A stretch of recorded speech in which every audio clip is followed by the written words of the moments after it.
Bonjour tout le monde, on va commencer par importer une image qui va être celle d'un gâteau comme ceci qu'on va détourer. Alors pour détourer ça, plusieurs solutions. Moi je vais opter pour la solution du cloud Adobe.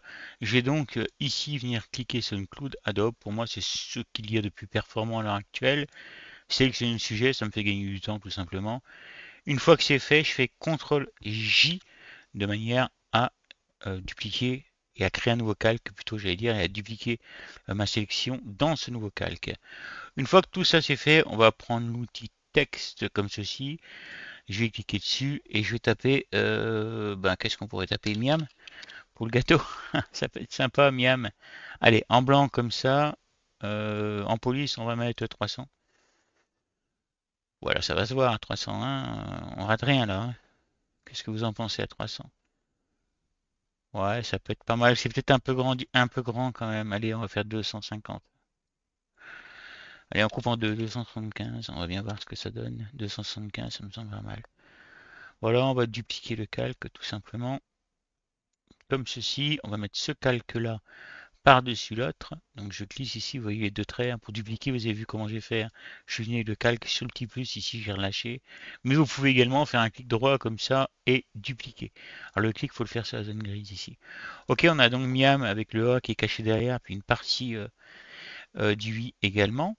Nous, ce qui va nous intéresser, c'est de faire apparaître tout ça en transparence. Donc pour ça, on va venir sur le premier calque qui est ici. On va faire un clic droit, option de fusion. Si je le trouve, il est ici.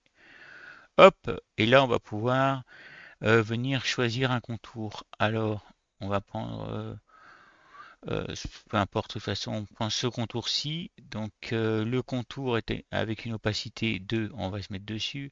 Là, il a 20 de, 20 c'est pas mal. Il a 20 de taille. On peut même le mettre un petit peu plus loin, 30, 35. Vers l'intérieur et non pas vers l'extérieur.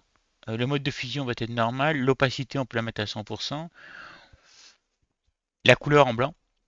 Voilà. Et on va lui mettre un deuxième calque tout de suite. On pourrait le rajouter après, mais on va le mettre tout de suite, qui est ce calque-là. Donc on le duplique. Alors si vous ne savez pas le faire, en règle générale, pour avoir un calque dupliqué, on sélectionne le calque comme ça, hop, et on vient ici, on clique simplement comme ça. Et là on a un deuxième calque qui finalement a les mêmes stats que le premier, on va le modifier.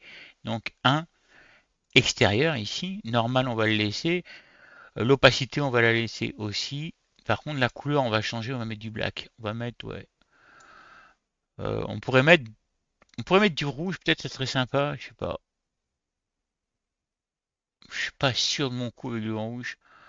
Euh, alors du rouge vif. Allez, on y va, on tente. Allez hop. De toute façon, on va le dupliquer. Allez, c'est parti. Le deuxième calque qui est ici, on va également lui mettre un FX dans la tête.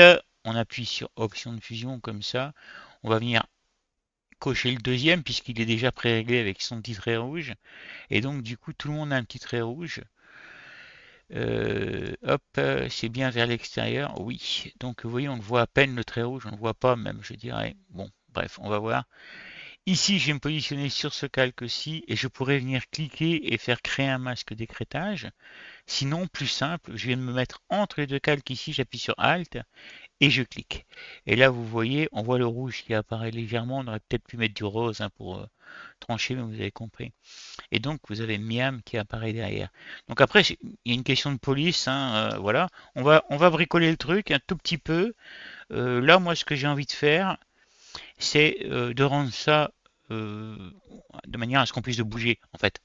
Donc, pour faire ça, on va venir cliquer sur le premier texte ici, puis en appuyant sur CTRL sur le second, et on va linker les calques. En appuyant sur ce bouton ici, cette icône, du coup, on a deux petits icônes ici, et c'est linké, et du coup, on peut comme ça venir déplacer où on veut notre sélection. Voilà, un petit truc facile, en moins de 5 minutes, qui peut vous aider, notamment si vous êtes dans la restauration, peu importe dans quoi vous êtes, ça peut vous aider à faire des super trucs. On pourrait évidemment détourer, faire des ombres à l'intérieur, etc. Mais enfin bon, prenons d'abord les bases, on verra ça plus tard dans d'autres tutos. Bye bye, merci d'avoir regardé, profitez-en bien.